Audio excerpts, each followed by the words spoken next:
post-colonial literature. The post-colonial literature in the Philippines exhibited several characteristics.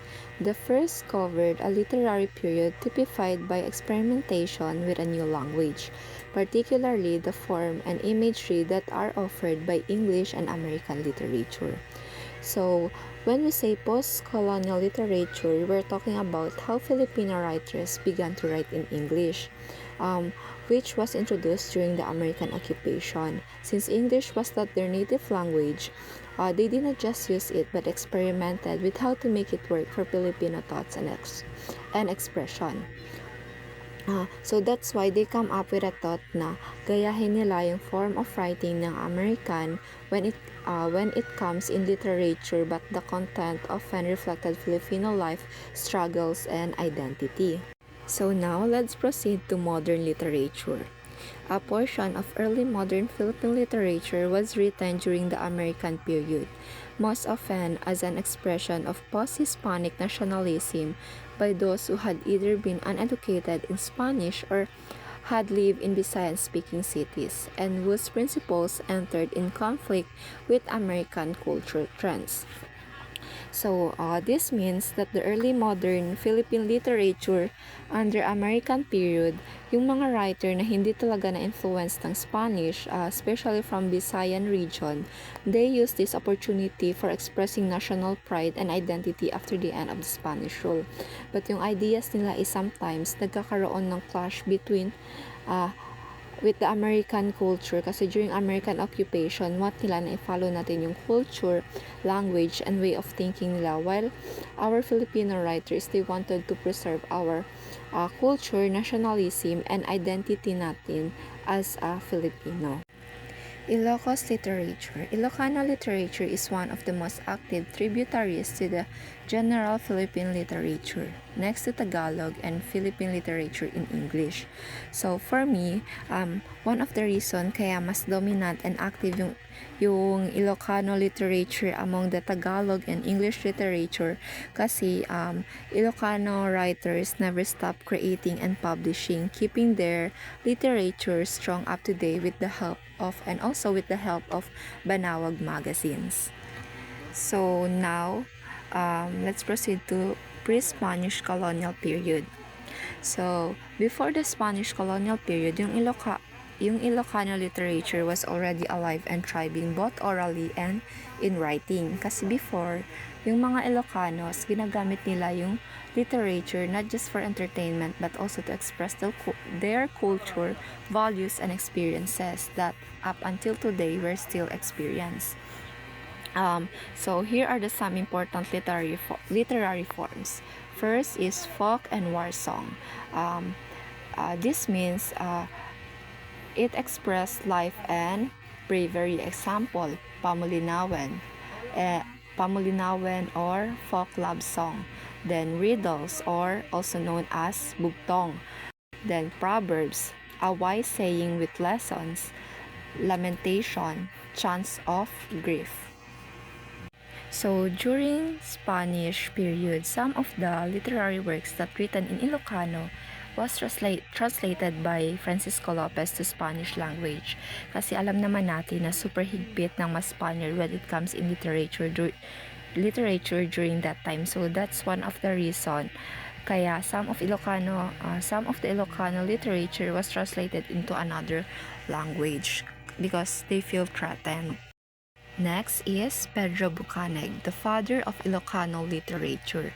So Pedro Bucaneg is a blind person but also known as the father of Ilocano literature, as I said earlier, kasi he is the one who started and preserved the Ilocano literature, and also siya yung believed author of Biag ni Lamang, the first Ilocano epic in Philippines literature. So kahit blind siya, he shared his knowledge and story through oral tradition, which were later written down by others.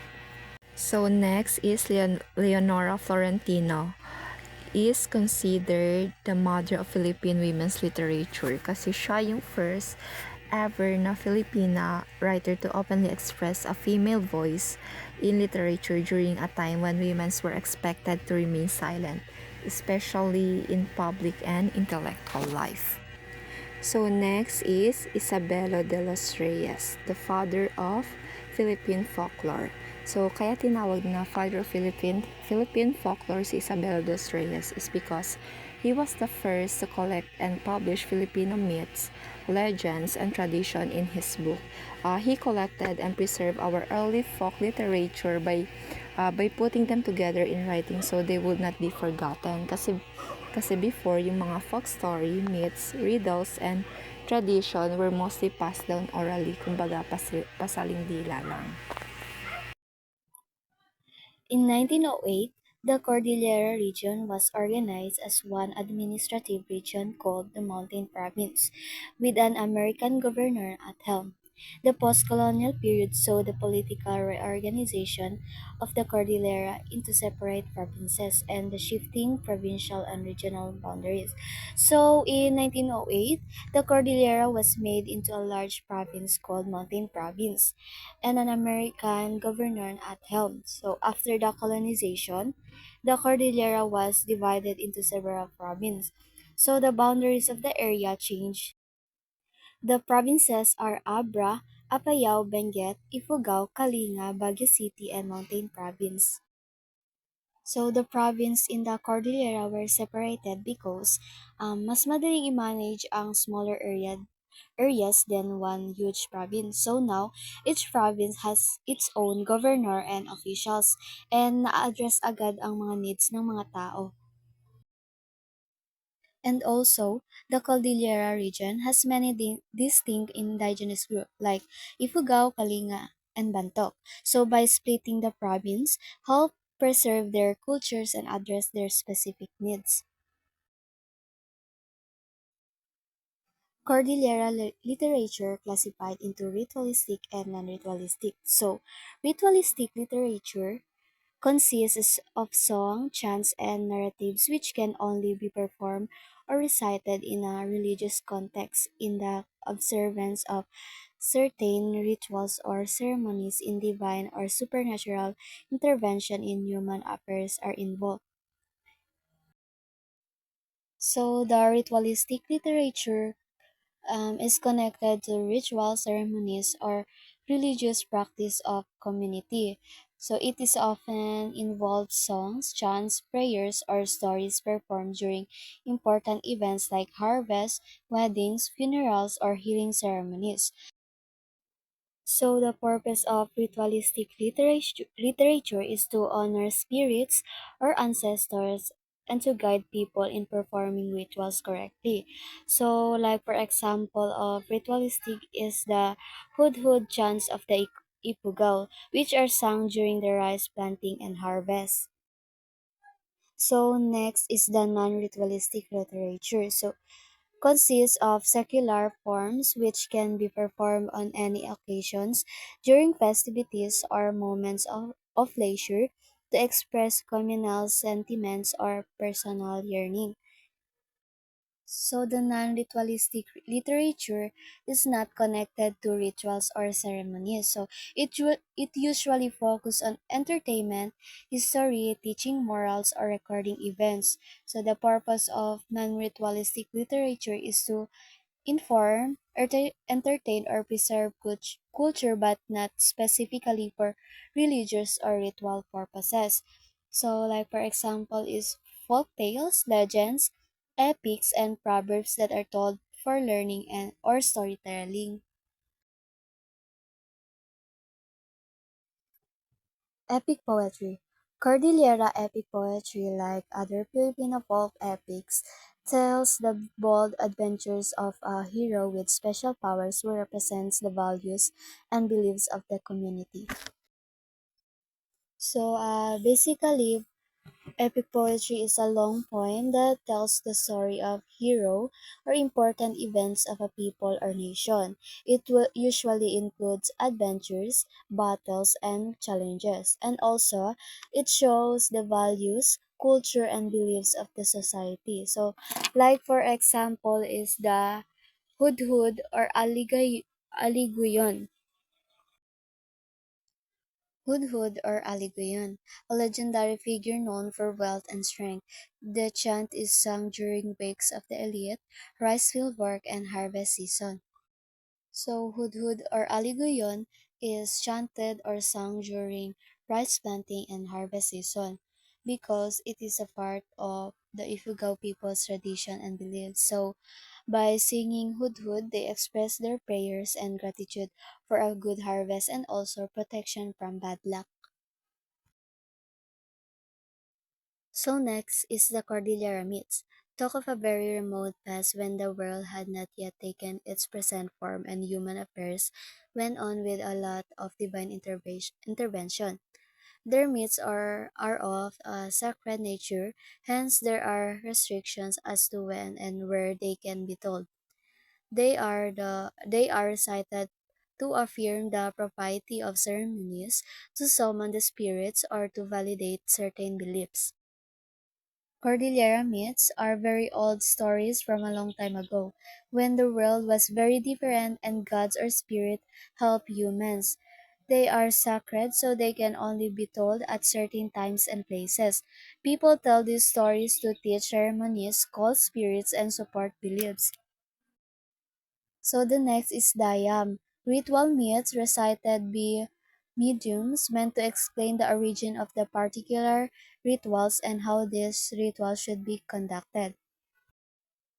So like for example, in Ifugao culture, there is a dayam about rice planting. A mediums tell the story of how the rice spirits must be honored before planting. So the story explains which rituals to do, what offerings to give, and how to pray so the rice will grow well. So dayam is always about a ritual and teaches how to do it properly, not just a regular story.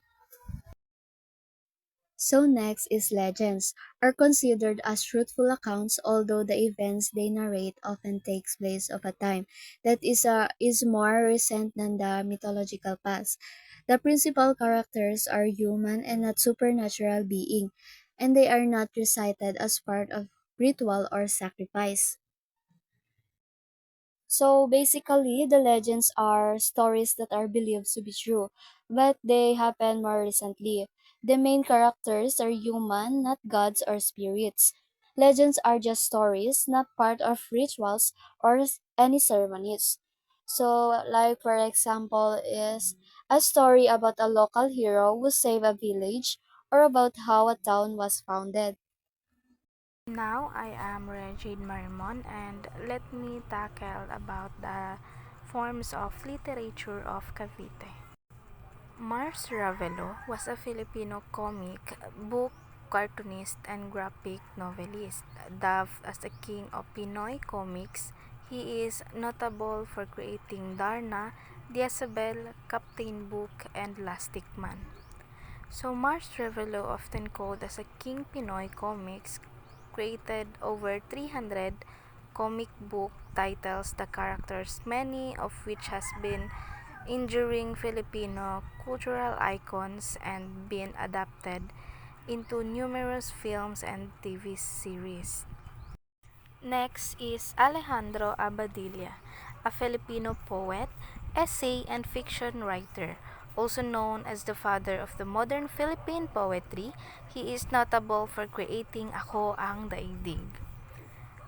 Most famous work include the poem of Ako Ang Daigdig, the novel of Singganda ng Buhay, and his critical anthology, Parnasong Tagalog, which was the first compilation of major Tagalog poems from the 1880s to the 1940s.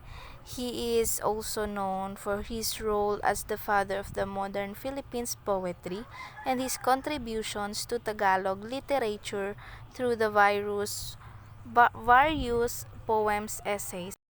Next is Juan Felipe was a Filipino composer of the music of the Philippine national anthem, which is the Lupang Hinirang. Juan Filipino is most famous composing the Marca Nacional Filipina is now Lupang Hinirang. The Philippine national anthem His other notable works include early popular compositions like Motetti, El Centesimo, Cintos y Floras, Rogodones, Amorita Danza, and Rihanna de Cavite. Forms of literature in Laguna. Jose Rizal, a Filipino nationalist writer and polymath active at the end of the Spanish colonial period of the Philippines. Also the author of the Noli Me Tangere and All Filibusterismo. Jose Rizal's most famous work are his two novels, Noli Me Tangere and El Filibusterismo, which criticize the Spanish colonial government and clergy in the Philippines. Other significant works include the poem Mi Ultimo Adios, the essay Sobre la Paz de los Reyes and Las Filipinas, and the letter to the young woman of Malolos. Frank G. Rivera, a Filipino playwright, actor, and director known for his contributions to the Philippines theater. One of his notable work is Halik sa Kampilan. Frank G. Rivera is a renowned Filipino playwright, actor, and production designer known for his significant contributions to the Philippines theater, particularly in founding the Sining Kambayoka Folk Theater Company. His most famous works included, and also Rivera founded the world-renowned Sining Kambayoka, a symbol of Mindanao State University in Marawi City during the 70s. In the 70s, Frank visited Mindanao State University or MSU and was inspired by the rich culture of Maranao and Mindanao. Forms of literature in Batangas. Folk tales are traditional stories passed down orally from generation to generation. Batangas folk tales include the legend of Don Pablo, a mythical hero of Taal, stories about the origin of place, names like Talisay, and legends about the miraculous holy crosses in Alitagtag and Bauan. These tales, along with the oral traditions like folk song and proverbs, are a key part of the province's rich folklore, which often reflects unique Batangueño traits like nationalism, religiosity, and endurance. Passion, a traditional Filipino religious poem or chant that narrates the life, passion, death, and resurrection of Jesus Christ. Fashion literature hold a significant place in the cultural and religious history of Batangas, primarily through the work of Gaspar Aquino de Belen, a native of Rosario, Batangas, who authored the first Tagalog Passion. He wrote ang mahal na pasyon ni Jesucristong Panginoon natin na tola. First published in 1704, this work is considered as a masterpiece and a landmark in Tagalog literature. It was first known the Tagalog Passion written by an indigenous people, marking a major step in localization of Christian narratives. The work combined biblical accounts with Filipino idioms, traits, beliefs, making the foreign concept relatable to the local cultures. Kumintang, a traditional war song that later evolved into a courtship song for social gathering. The term Kumintang in Batangas refers to the pre-colonial name of the region, a traditional song, dance form, and significant element in local literature reflecting the unique Batangueño character. Next is the Duplo and Karagatan, are poetic games and performed at Filipino works and gathering. Duplo and Karagatan are traditional Filipino poetic performance games that were common throughout the Philippines during the Spanish colonial period, including in the Tagalog-speaking region of Batangas. They are typically dead. The Karagatan is an indigenous, more informal dramatic performance, while the Duplo developed later, often replacing the Karagatan. Next is the Kundiman, a traditional Filipino love song that expresses deep feelings and devotion and longing. Kundiman has a deep roots in Batangas, with scholars pointing to the town of Balayan as its origin. While the Kundiman is a national art form, its earliest form involved from the older Kumintang, a dance song also from Balayan, Batangas. Next is the Balitaw, a lively Visayan folk dance and song with improvised love verses between a man and a woman. The Balitaw in Batangas is a traditional form of vocal dance music that also type of folklore. It is considered as a significant part of the region cultural heritage and is primarily example of how literature in the area expresses and transmit the characteristic value of the Batangueños. Next is Awit.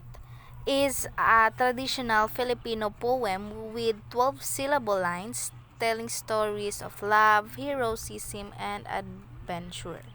Awit literature has a strong presence in Batangas, where the term refers to a specific traditional song with a distinct structure as well as the more general meaning of song. The region has a rich literary heritage that includes this and other poetic and musical expression. Legends. Stories that explain the origin of a place, object, and event, also called alamat. Legend in Batangas literature include the origin story of the locust, the legends of the Europe, the Pablo Maralet, and tales like a lover and Kalumpang River at the Marialang Ilaya of Mount Makulot. This story often reflect local traits such as courage, honesty, and religiosity, and transmitted through oral tradition and written work. Forms of literature in Rizal. Ligaya G. Tiamson, a Filipino writer who received the Carlos Polanca Memorial Award through her notable Paano Nagsusulat ang Isang Ina. Most famous works include the multi-volume reference series of her hometown, Angono Rizal, Art Capital ng Pilipinas, and her Polanca Award-winning literary pieces such as the short story Paano Nagsusulat ang Isang Ina. Her extensive writings, particularly the multi-volume series on Angono, made it the town with the most books written about its culture and history of the Philippines. Next is the forms of literature in Quezon. Manuel N. Vargas, a Filipino educator, lawyer, and legislator known for his significant contributions to education in the Philippines. One of his notable work is Love for Education. Manuel R. N. Varga is an academic researcher and author of the Ateneo de Manila University, specializing in international relations and social sciences. His articles have appeared in journals such as the Journal of Contemporary European Studies, the International Journal and Cultural Policy, and Place Branding the Public Diplomacy. He has also published work like the political science and cultural aspects of European integration and articles on topics related to European Union, communication, and education. Horacio de la Costa was a prominent Filipino Jesuit priest, historian, and writer, the one who wrote the Bigla-Bigla Isang Umaga. Horacio de la Costa's most famous work include his seminal book in the Philippines history, The Jesuits in the Philippines, 1581 to 1768. His edited translation of the trial of Dr. Rizal and his essay collection, The Background of Nationalism and Other Essays. Other notable works include Reading in the Philippine History and his influential essays which often explored theme of Filipino identity and nationalism. Forms of literature in Mimaropa. Poetry, Ukuray, Imbahan. The poetry and literature of Mimaropa, a region comprising Mindoro, Marinduque, Romblon, and Palawan, are represented by both historical significant figures and emerging contemporary writers. Key literary figures with ties to the region include Jose Dalisay, Junior Paz Laturena, and Kanakan Balitangus, while the region's diverse cultural heritage is also reflected in its oral tradition and craft-based arts. Legend: Tale of Marinduque. Legends literature includes folk tales like the Legends of Marinduque, which features Princess Marling and the white deer on Mount Malindig, and oral traditions about deities and mythical creatures. The region is also home to prominent writers such as Gonzales from Romblon, Paz Latorena from Marinduque, and Marlo Laviste Jacob from Mindoro, whose works often draw from local culture. Next is epic Kundaman. The epic literature Pamimaropa region includes the epic Kundaman from Palawan, which tells the story of hero's journey. Another epic sometimes associated with the region in the Dagoy and Sudsud through its explicitly link to the Tagboa people of Palawan. While other regional epics exist in the Philippines, these are the most relevant to Mimaropa. Next is forms of literature in National Capital Region literature.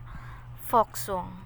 A folk song is a song passed down orally from generation to generation, usually expressing the culture, tradition, daily life, beliefs, or struggles of a community or group people. Example, Bahay Kubo and Liron Liron Sinta. Folk song literature in the National Capital Region is deeply rooted in Tagalog culture, which iconic songs like Bahay Kubo and Leron Leron Sinta, serving as a key examples of its folk traditions. These songs often passed down orally reflect Filipino values and are important part of the region's rich literary history, which also include epic, poetry, and contribution from prominent writers like Andres Bonifacio and Amado V. Hernandez. Maikling Kwento, a brief but artistic piece of literature that tells about a single important or experience in the life of main character. It aims to entertain, express emotion, and teach a lesson. Example, ang mag-anak na cruise. The National Capital Region NCR is a hub for maikling kwento or short story literature with notable authors and work reflecting its urban and cultural landscape. Key figures include Liwayway, A. Arcia or Banyaga, Luwalhati Bautista or Mabangis na Lungsod, Sa Bagong Paraiso, and Bienvenido and Santos. The region's literary history is shaped by its role as the country's center for politics, economics, and culture, which has produce influential works that has contributed to Filipino national identity and awareness. Poems. A poem is a form of literature that uses carefully chosen words, rhythm, and other often imaginary to express feelings, ideas, or stories in a creative and emotional way. Example, Sa Anak ng Bayan. Poems and literature in the National Capital Region are diverse, including traditional forms like the Tanaga and narrative like Ibong Adarna, alongside modern works by authors such as Jose Rizal and Jose Garcia Villa. The NCR's literary scene encompasses both enduring oral tradition, contemporary, creative, and expression. That's all, sir. Again, I am Maria Jade Marimon, and I am talking about the forms of literatures.